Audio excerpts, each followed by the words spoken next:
L'invité politique de Tir Croisé est Valéran de Saint-Just. Bonsoir. Bonsoir. Vous présidez le groupe Front National au Conseil régional d'Île-de-France. Vous êtes Exactement. également le trésorier du parti et membre du bureau exécutif du Front National. Un mot, Valéran de Saint-Just, pour commencer sur l'actualité du jour, la situation sur le front des inondations en Île-de-France. L'Île-de-France qui a les pieds dans l'eau. Dans certains endroits, on a même dépassé les records de la crue de 1910. Est-ce que, de votre point de vue, la situation est bien gérée par les autorités nationales et locales ? Je pense que tout ce qui concerne les opérations de sauvetage, des pompiers, comme toujours, ils font bien leur métier, il n'y a pas de problème. Mais c'est difficile on peut dire qu'on est vraiment solidaire avec tous les franciliens qui sont dans une très grande épreuve.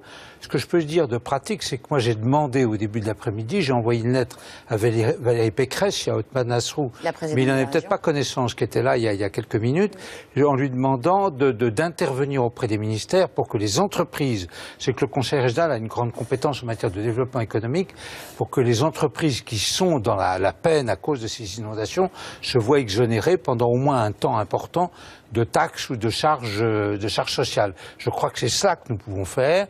Elle a débloqué 1 million d'euros. Pour le moment, c'est pas beaucoup. Je pense qu'il faudra débloquer beaucoup plus, de façon spéciale, en faisant des économies sur d'autres postes, justement au profit de ces entreprises qui auront à l'orée des vacances, comme ça, je crois, de très grandes difficultés, de trésorerie au moins, avant que les assurances paient, etc. Enfin, nous montrons une grande solidarité et nous essayons, au niveau de l'opposition au Conseil régional, de faire tout ce que nous pouvons. Est-ce que, comme les Républicains d'Île-de-France, vous appelez les grévistes de la SNCF à considérer la situation exceptionnelle et à lever leur mouvement ? La vie est devenue très difficile en Île-de-France pour tous ceux qui se lèvent tôt, qui veulent aller travailler pour gagner leur vie. Elle est devenue très difficile à cause de ces intempéries et à cause de ces grèves. Quand les trains ne circulent plus parce qu'à Meudon, la chaussée est coupée, ou à Montparnasse ou à Lyon, la CGT, c'est-à-dire quelques dizaines de personnes, pas plus, a envahi les voies, ça devient vraiment très pénible. Et il est très possible, oui, de demander que ces occupations, ces grèves, au moins ces occupations de voies, ces impossibilités pour les trains de circuler, qui pourraient circuler, cessent absolument, parce que nos compatriotes souffrent beaucoup. Vous êtes opposé au Front National à cette loi travail, mais on ne vous a pas beaucoup entendu sur le sujet ces derniers temps. Pourquoi ? Est-ce que c'est gênant pour vous de vous retrouver sur la même ligne que la CGT ? Alors, il y a quand même un problème. La même ligne que la CGT, j'ai vu que M. Martinez appelait ce matin non pas à défendre ou à se combattre la loi El Khomri, mais à faire barrage au Front National. Je veux dire à M. Martinez, il ferait mieux d'aller essayer de faire des barrages en Seine-et-Marne contre les inondations. Il est membre du Parti communiste et c'est un syndicaliste donc qui ne fait que de la politique. C'est ça qui l'intéresse, faire barrage au Front National. Mais il y a quand même un problème de fond et il y a un personnage, un philosophe qui s'appelle Marcel Gauchet qui l'a très bien expliqué hier ou avant-hier dans le Figaro. Je crois que François Hollande et Manuel Valls ont totalement sous-estimé l'importance symbolique de ce projet de loi, de la loi El Khomri. C'est très difficile en France de toucher au statut du travail et de toucher au code du travail, en France particulièrement. Et ils ont essayé de le faire de façon très maladroite, parce qu'en plus, moi j'ai beaucoup embauché dans ma vie comme entrepreneur finalement, j'ai aussi licencié quand il le fallait malheureusement. Je peux dire que ça n'est pas le code du travail qui m'a empêché d'embaucher ou qui m'a rendu difficile le licenciement. Un chef d'entreprise, un employeur digne de ce nom et qui se comporte normalement, il n'a pas véritablement de problème. Pourquoi est-ce que la gauche, pourquoi est-ce que le Parti socialiste s'est embarqué dans cette histoire comme Villepin à l'époque ou Juppé, je dirais presque comme un vulgaire Juppé, et a touché à ce statut du travail et au code du travail. Et au Front National, nous avons la notion de cela. Nous savons que c'est très difficile en France. Le programme présidentiel de Marine Le Pen en 2012, le programme du Front National, et celui, le prochain pour 2017, fera une très large part à la justice sociale. Tout son programme était construit notamment autour de l'absence de casse sociale. Et nous regardons ça avec les initiatives du gouvernement qui n'apporteront pas la création d'un seul emploi, nous les regardons de façon très dubitative et même très attristée. Donc vous êtes plus socialiste que le gouvernement finalement aujourd'hui? Non, nous sommes conscients des symboles qu'il y a en France, nous sommes conscients du climat, des spécificités françaises, et nous avons surtout un programme économique qui n'a rien à voir avec ce que fait en même temps le gouvernement et qui serait le seul propre, à notre avis, à relancer l'activité industrielle, la croissance et donc à recréer vraiment des emplois et des emplois marchands.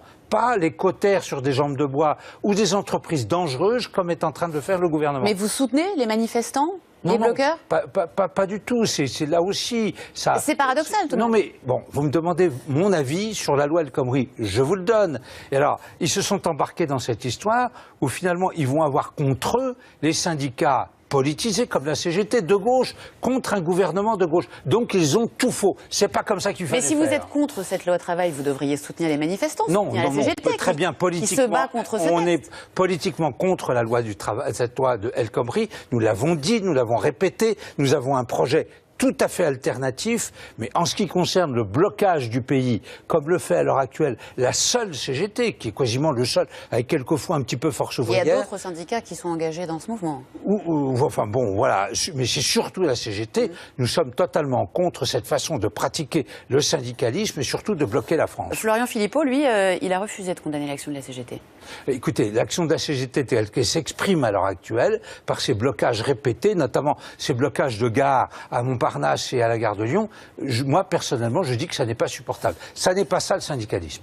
Est-ce que votre gêne au Front National finalement sur ce sujet, puisqu'on voit bien quand même que vous avez du mal à trouver une ligne claire, provient du fait qu'une majorité de vos sympathisants, une écrasante majorité, 78% d'après un dernier sondage des sympathisants FN, soutiennent les manifestants? Écoutez, j'ai pas eu l'impression d'être gêné en m'exprimant. Je vous ai dit clairement mon opinion.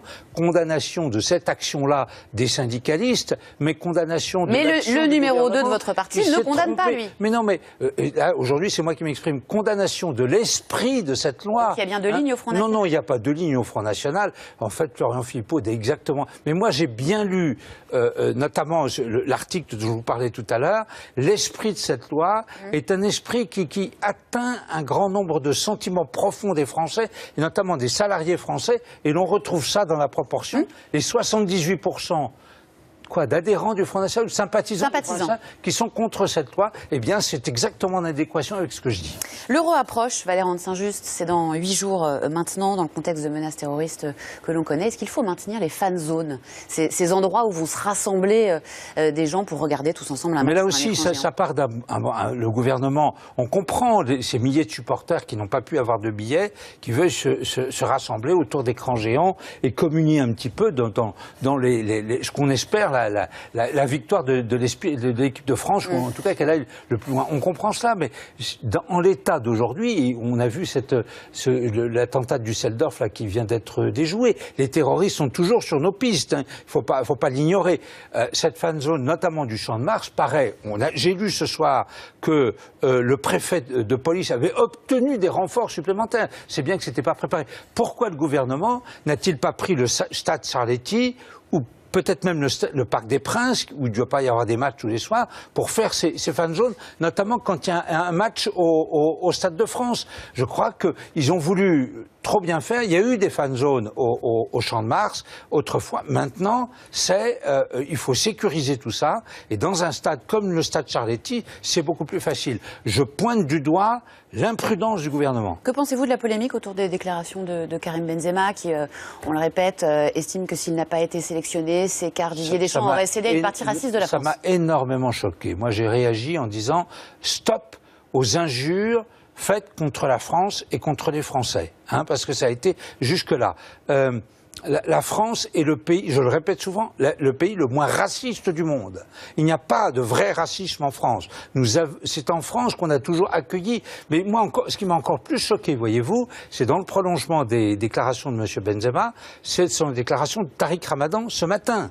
Et M. Ramadan vient sur les ondes de télévision française et dire il faut poser le problème du racisme en France.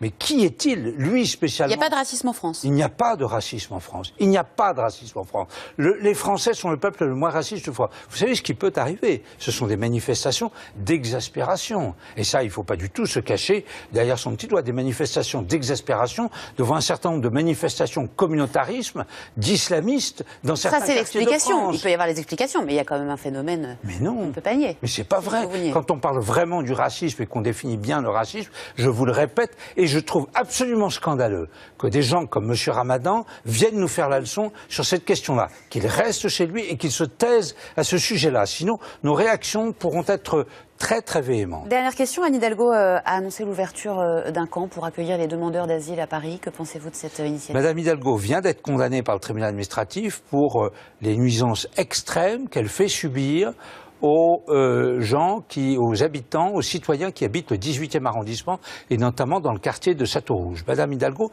n'a pas le droit de faire subir aux voisins de ces camps de migrants ces nuisances extrêmes. On ne peut pas recréer à Paris un nouveau Sangatte. Là, il s'agit de camps sauvages et l'idée, c'est de faire un camp qui serait aux normes des Nations Unies, où les gens seraient accueillis dignement dans l'attente de la réponse à leur demande d'asile. Une proposition subsidiaire, parce que Madame Hidalgo a quand même la puissance publique pour elle et elle peut éventuellement créer ce camp de migrants. Elle n'avait pas ça dans son mandat quand elle a été élue. Le problème ne se posait pas, elle ne peut pas continuer comme ça. Si elle veut vraiment faire ça... Le problème se pose maintenant. Oui, mais si elle veut vraiment faire ça, il faut qu'elle organise un référendum à Paris, un référendum d'intérêt local, et il faut qu'elle demande aux Franciliens, et aux Parisiens, pardon, leur avis. Elle ne peut pas leur imposer, comme elle le fait à Château-Rouge, ou dans d'autres... Moi, je suis solidaire des habitants du 18e arrondissement, ou je suis solidaire des habitants de Calais. Le gouvernement, une municipalité ne peut pas leur imposer autant d'épreuves, car ils vivent encore plus que les autres, très difficilement, notamment dans le 18e arrondissement. Madame Hidalgo n'a pas le droit de se comporter ainsi sans avoir une sorte d'approbation populaire par référendum. Qu'elle le fasse. Merci, Valérie Saint-Just, d'avoir été l'invité du Télé.